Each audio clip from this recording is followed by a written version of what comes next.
dia ao amin'ny roa de nova amizao tsika miteny zao a dia misy eo amin'ny 2 millions couple ny verivery na sterne vonan-dranomasina.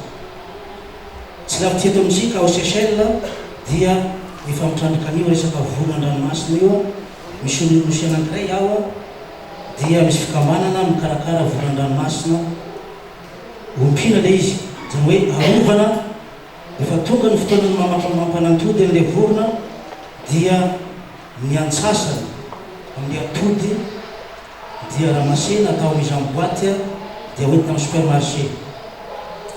Ny antsasany dia alefa miteraka.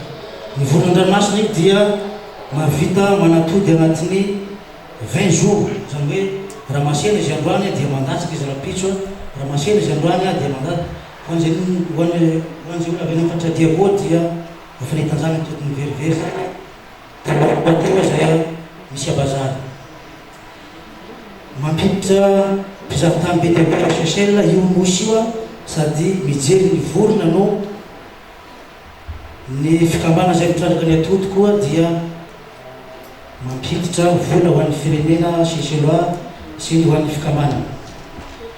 Hitantsika zany teto amintsika efa nisy fotoana teo resaka atodina kay. Hitantsika ny rafosany fa atodin'izany verivery zany supermarché dia 2 fois ny vidiny atodina koa ny vidiny. Raha manahaky zany 2 millions couple zany isika dia 1 million atody no ramasentsika isan'andro. Mety kely asika mijery anazy fa a Seychelles anisany mampidi-bola faharoa ankoatra ny joro dia ny volam-pidin'ny fizahantany avy amin'ny vorona io sy ny atody zay ateraky ny vorona io. Zany hoe ny fananantsika an'ireo nosy malagasy reo dia tombony be dia be ho an'izay fananantsika vorona zay fa ao zay fa najariny fransay amin'ny nosy io zay fananany malagasy amin'izao fotoana.